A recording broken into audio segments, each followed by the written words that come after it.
Alors en cette heure matinale, nous allons saluer la Russie qui a pensé et fabriqué ce lanceur, Baïkonour, Samara, Moscou et Saint-Pétersbourg, la Guyane, Kourou, Sinamarine et partout où on nous reçoit.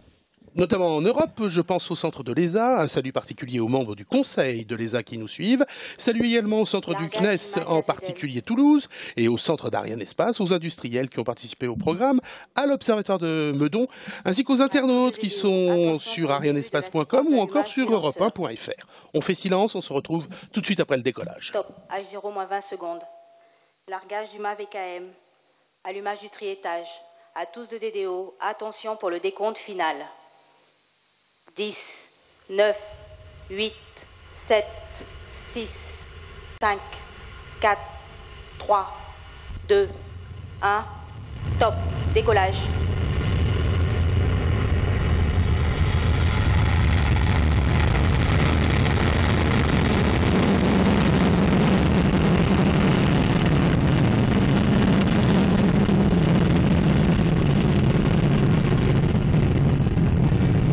Tous les paramètres sont normaux.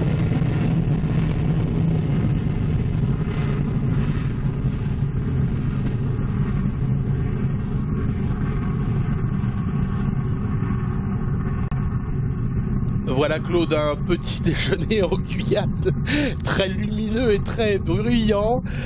Imaginez une poussée initiale de 415 tonnes au décollage, les 5 moteurs quadrichambre du corps central et des boosters allumés simultanément sont en plein travail. Et vous l'avez vu avant le décollage, ces boosters, ils ont une forme cylindrique à la base et conique en allant vers le haut.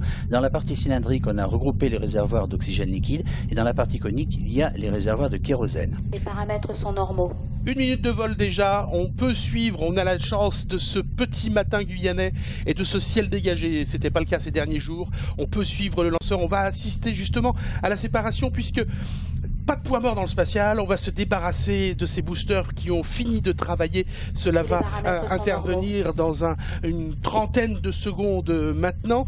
On rappelle qu'au démarrage, au décollage, Soyouz pesait au total 336 tonnes. Après la séparation des boosters, ce sera quelle masse? 135 tonnes et en moins de 2 minutes, le lanceur a donc perdu plus de la moitié de son poids ou de sa masse si vous voulez. On a une excellente image, un excellent suivi que nous propose Manuel de Oliveira, le réalisateur, et son équipe. Splendide. Tous les paramètres à bord sont normaux. La séparation devrait intervenir d'ici 5 secondes logiquement. C'est très rare de pouvoir avoir cette image en direct. Et voilà.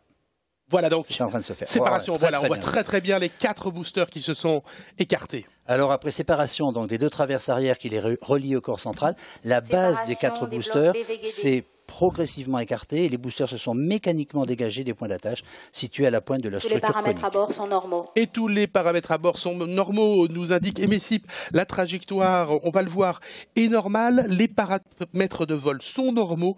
Nous allons suivre, vous le verrez bientôt, à gauche de votre écran, alors qu'on voit les boosters retomber, désagrégés. On voit cette petite pluie comme ça, toute fine, de débris. Donc on disait que les paramètres sont normaux et qu'on va suivre la courbe quand elle nous sera proposée. Alors le tracé, c'est la prévision de vol et le marqueur de position réelle, eh bien c'est ce traceur que l'on voit se déplacer.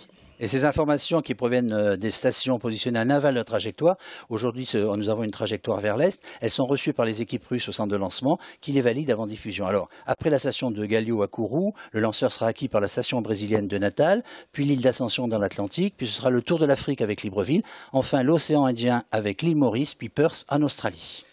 Nous avons dans ce petit matin, je le redis, vraiment beaucoup de chance de pouvoir suivre de manière aussi claire ce lanceur et tous les paramètres sont normaux. On le disait, après une centaine de kilomètres, plus d'altitude, plus d'atmosphère, plus de frottement, plus de pollution. La coiffe est donc eh bien, inutile. 1,5 tonne en moins qui vont bientôt partir, qui vont quitter le lanceur. Alors cette coiffe, c'est une coiffe ST. Alors justement, c'est quoi ST? Eh bien, c'est une abréviation russe, voilà, qui veut dire Spécialnaya Trapicheskaya. Autrement dit, c'est la version tropicalisée de Soyouz en Guyane. Très bien. Elle a des caractéristiques techniques qui sont sympathiques. Hein. Oui, diamètre 4,11 m, hauteur 11,4 m, c'est facile à retenir. Oui, c'est un palindrome. Elle est produite par Tseskabé, on le précise.